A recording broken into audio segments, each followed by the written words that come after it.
Hey friend, this is Jenn Vazquez. You can call me Jenn V of Purple Penguin Fitness, and we are talking about moderation. Ha ha ha.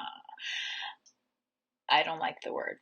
I think it's a bad word, and I think people need to stop using it and stop trying to make it happen. It's not a real thing. Let me explain. Let me back up a minute and explain myself to you. Here we go. Okay. So it's really popular in fitness, in nutrition, to talk about moderation. Everything in moderation. You know, you can have your junk food and your whatever it is in moderation, and it's all about balance and blah, blah, blah.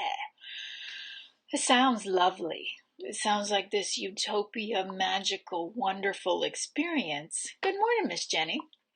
Oh, and Chris is here too. Hi, sweetie. It's a fairy tale.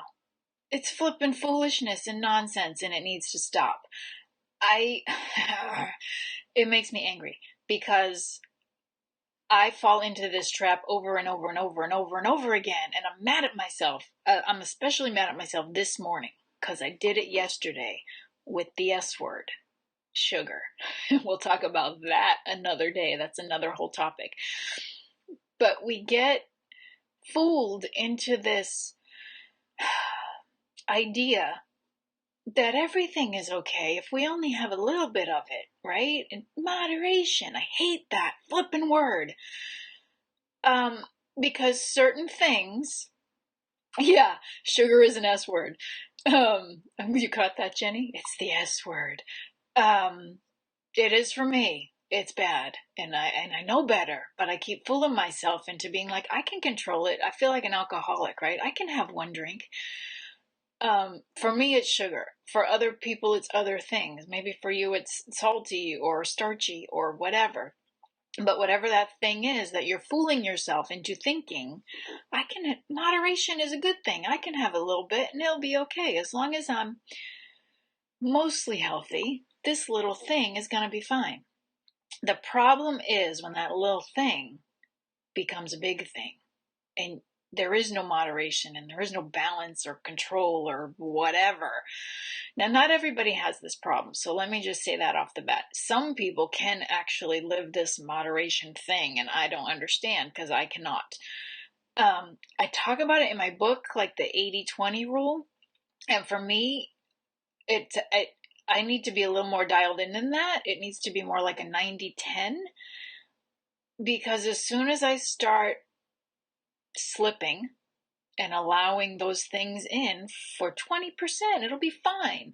It turns into 30 and 40 and 50%, right? And then I'm eating just as much junk as healthy, and I'm justifying it. That's the bottom line, is it's a big fat excuse to justify things we know we should not be doing or eating or whatever. It's a big fat honking excuse wrapped up in a pretty bow, and it doesn't work. Jenny says potatoes. Yeah. So you're like the starchy. Yeah. Honestly, for me, it's like all of the above. Like, give me all of the things. But it's dangerous. My point is, it's a slippery slope, and it leads you down a path of trouble, down a path of unhealthy choices that you know you shouldn't be doing, and you're using the term moderation as an excuse to do it. At least that's what happens to me. That's what happened to me yesterday with a box full of gluten-free cookies. Ugh. I'm so mad at myself. I'm mad at myself for spending the money on expensive gluten-free cookies and then eating said gluten-free cookies. It's wrong. So I'm reminding myself this morning, and I thought I'd share it with you, that balance doesn't exist, and moderation can be dangerous for some of us. Now, I'm not saying like throw everything away, right? And just go 100% super hardcore clean and you can never have another treat or fun food again. But I'm saying to be careful and to choose wisely and to draw a line in the freaking sand and do not cross when it's something you know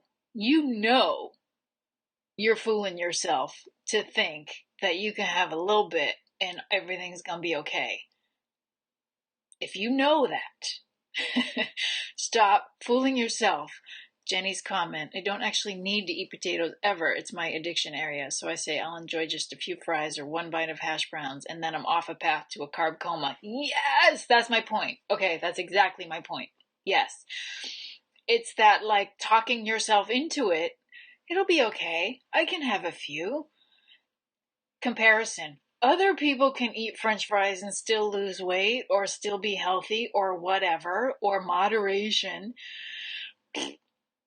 So why can't I? It's this comparison thing. It's this life's not fair thing. I'm telling you, it's just one big, ginormous, big, fat excuse. I don't like excuses. They don't work. So that's my rant at you this morning, is to be more intentional and aware of what you're allowing.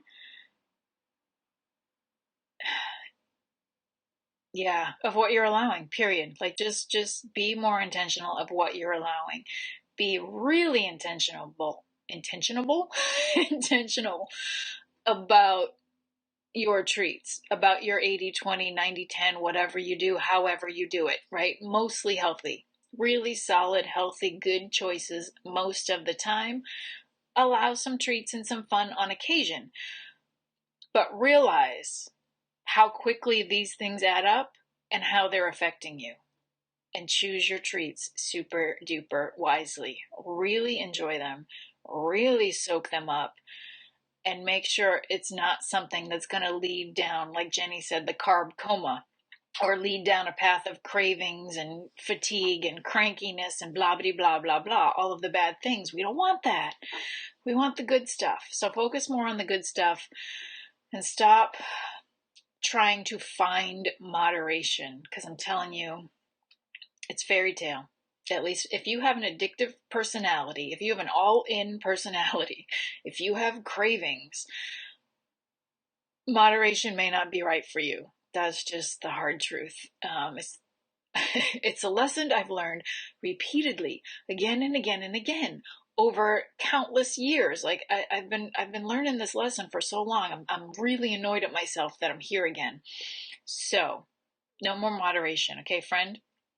We're gonna find our healthy lifestyle in a way that works for us, with just the right amount of enjoyable treats that we actually really enjoy and still feel good after the fact, right? Not treats that we enjoy in the moment and then we regret later. No more regrets. Onwards and upwards, my friend. We can do this. We got this.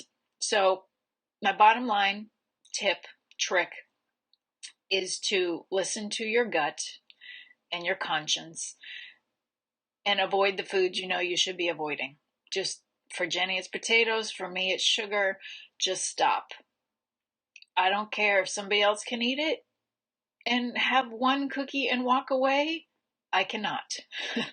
Good for them, but that's not me. And I need to do me for me. And you need to do you for you. So, there you go. There's your permission slip, to take Jenny's phrase of the day, to stop trying to find moderation and look for balance and whatever fairy tale utopia thing that other people are endorsing and encouraging. If it's not working for you, it's not working for you, and you have permission to stop. So that, my friend, is your Purple Penguin Fitness rant of the week. Is this my rant of the week? I don't know. I feel like I did one earlier. This might be the second rant of the week. It's your rant for today. It's your permission for today to do you in a way that works for you, no matter what anybody else is doing or selling you. All right, my friend. Until next time, be well. Take care of yourself.